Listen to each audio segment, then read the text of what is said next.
Liz, thank you so much for joining us for the I wish somebody would have told me that virtual summit, specifically for service-based entrepreneurs that are looking for some guidance around these landmines or unwritten rules that we all come across. And you're like, oh, that could have saved me time, money, effort, frustration, and all the things. So I'm really happy you're here. Liz is the CEO of GearUp TV, and she is going to share with us some timeless tips. But first, Liz, I would love to hear a little bit more about you so that the viewers know just how amazing you are. Oh, Patty, thank you. And what a brilliant idea. I think this is going to help so many people, and I'm very, very appreciative to be included. So thank you.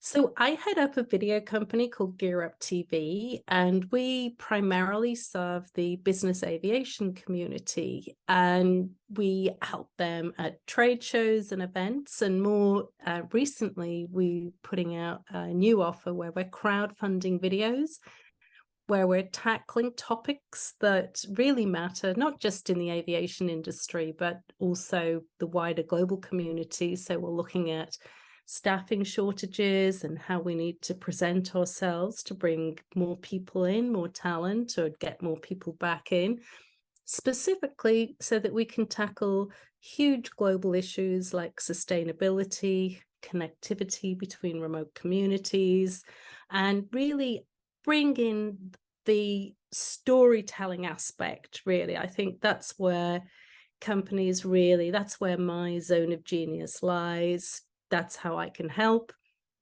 My backstory has got nothing to do with aviation whatsoever. So if anyone is considering a career in aviation, it's definitely a sector that is wide open to, has a lot of possibility to join. So happy to share about that too. Well, I'm curious. So then where did you start out in your career? Well, obviously, Patty, I started out as a stand-up comedian. That's Really? Doesn't everybody? I honestly, genuinely didn't know that. And can I tell you, I love just a little segue, y'all, because I have to share that I took this personal growth training, I think back in 2016 or so. And the guy had talked about, he's like, if you want to be successful, you have to like elevate the vibration and whatnot. And he said, and have some fun, right? Bring in fun in your life. And what is something that you could do to tap into fun? So I signed up for an improv class, and I know improv is so different than stand up or whatever, but I love it so much. Literally, it's one of my favorite things to do. I just am so joyful participating in that.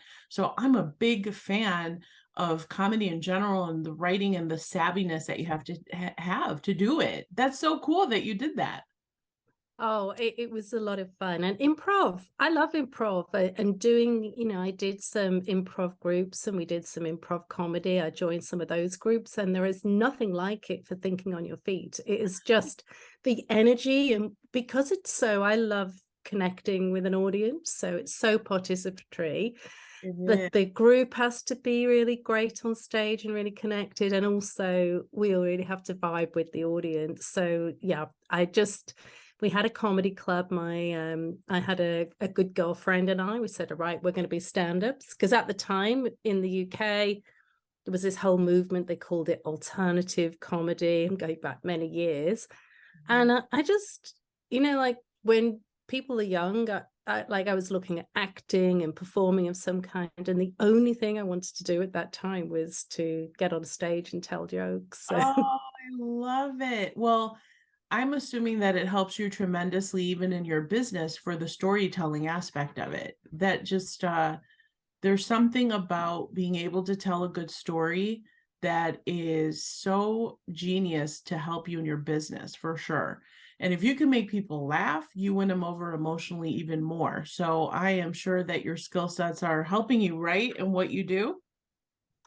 Sometimes, yeah, it definitely is, because I think for me at the time too, I was very young, and there's a huge ego gratification there was for me in getting a laugh. You have a room full of people laughing at something you've said, and it's a real kind of, it's a high, it's a buzz. Yeah. So I think were I to do it now, and I have no desire to return, it's a it's a very high energy competitive industry. There's a lot of brilliant young talent or older talent. There's a lot of talent out there, talented folk.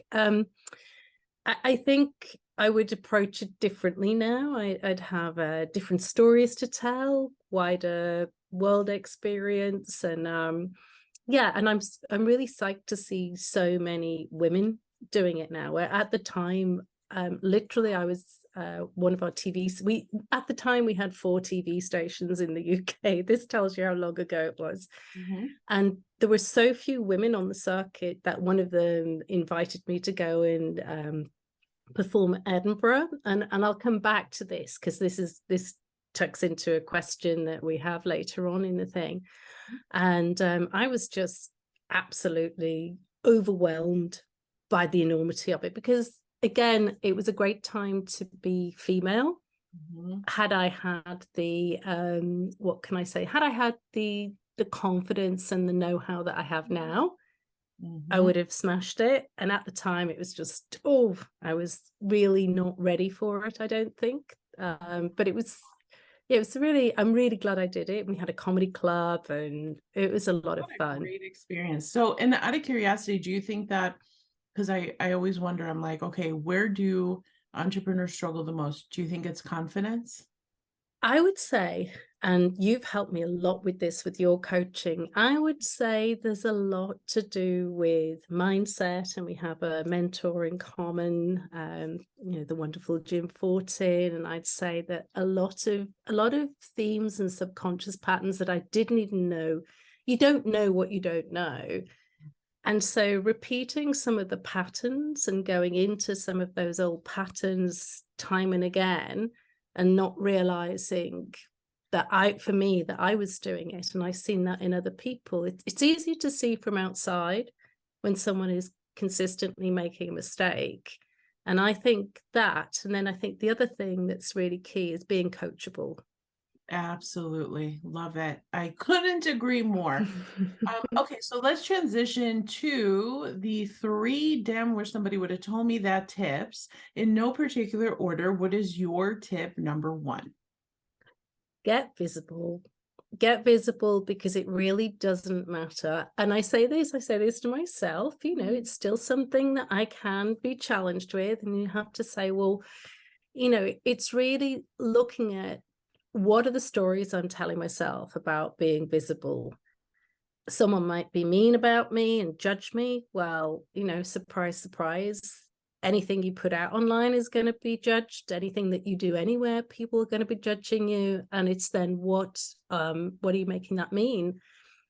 And I think the key thing there, one of the kind of guiding lights, the North Stars for me, is if I can move out of the way what people are thinking about me, and then transform that into what can I do? Like now, can I help serve someone? Because people have got some amazing messages to give, amazing skill sets to give.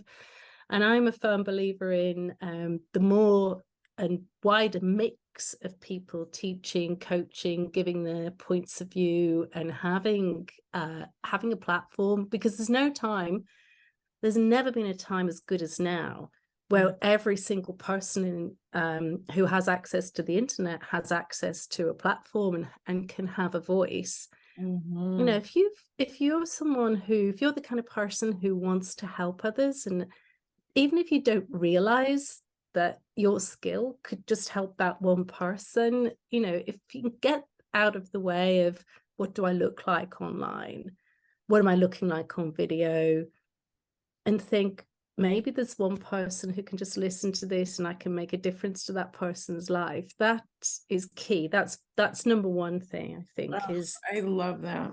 So important. I've gone through that. It's been a thing for me where I'm like, I just don't like it. Or, I'm a Gen Xer and we don't like social media. I like just stories, right? Like the stories we tell ourselves. And it's all because I don't want to put myself out there. And I'm just like, the thing, it just seems really heavy. But you're right. Like you can be, and I'm in the middle of a book and he talks about the fact he's like, you can have the best mousetrap, be the best coach or whatever, but if nobody knows you, what's the point? Mhm. Yeah, exactly. Talking about, I'm like, and it just keeps coming up for me too. And I'm like, all right, I'm gonna put myself out there more. But you're so right. And it's about redirecting the focus on who you can help. And if you could just impact and focusing and holding on to that as the reason, I think is very powerful. I love that. Thank you. Okay, what about tip number 2? Tip number 2 is team. Now, another thing I haven't mentioned, but it has impacted me. I was diagnosed later in life with having ADHD, which means that there are a lot of things that are fantastic about it for an entrepreneur. Creativity, that's my number 1 value. Willingness to take a risk that can really work well, as long as that's mitigated. But it's really about building a team around me who have the opposite skill sets. So, like I have a team comprising someone who's meticulous with the bookkeeping, someone else who's very organized and does project management, and I have other creatives like myself in there. But I really need those other, I don't want to say steadying influence, because that undermines what I do, but to the complementary skill sets. And the sooner that you can learn to delegate and to bring other people in to support what you do and put in those things that I never did, systems, processes, but actually they are a lifesaver. So I would say that's definitely a tip from me. I agree. All right. What is your last, and damn, I wish somebody would have told me that tip. Well, I got told it again by our mentor. Have fun. We reference that. It's fun. I mean, at the end of the day, we're all headed in the same direction, not to be morbid, but we've only got X amount of years where we're here. Yeah. We've all got our zones of genius, and I tend to find that when you play in your zone of genius and delve into that and really mine that, that's fantastic. So if you're not having at least one laugh during your daily life, I mean, with the exception of really tough times, everyone has those, but generally, if you're not laughing at least once, and like a proper laugh in the day, then find a way to do that, because it will totally elevate your energy and your spirits, which will help you through all kinds of tough times. Agreed. Okay, so the recap: number 1 is get visible. Number 2 is team, really finding the people that complement you. And then number 3 is have fun. Make it fun. Nobody's getting out alive anyway. Right? As we talked about. And so those are the 3 tips. And Liz, how do people connect with you and find out more about you? Tell us. The best place to find me is on my LinkedIn profile. That's where I'm most active online on social. We do have a website, GearUp.tv, which is in the process of a revamp. But if you come to me on LinkedIn, we're over different social platforms, but LinkedIn, you'll get directly to me the quickest. Excellent. And then all of Liz's contact information will be right below this video, or the video that you see on the page. And do connect with Liz. She's so fun. You're so awesome. I really love what you're doing. I think it's so brilliant, and I just love your energy. So thank you so much for sharing a little bit about you and your brilliance here with the audience, because I'm sure somebody's going to take away a good nugget that's going to change things for them significantly. So thank you. Oh, thank you, Patty. And if any of your audience do want to learn how to do video, I will put a link in the bio we have a free course on learning how to use a smartphone. And I have a specifically for female entrepreneurs, or any entrepreneurs actually, but I know what it is to be a woman and wanting to be visible. We have a little masterclass that's not specifically for the aviation industry, but I think can add a lot of value. So I'll put the link on to that there as well. Brilliant. Thank you so much. Appreciate that. And thank you, Liz. We'll see you soon. Thank you. Thank you, Patty, so much.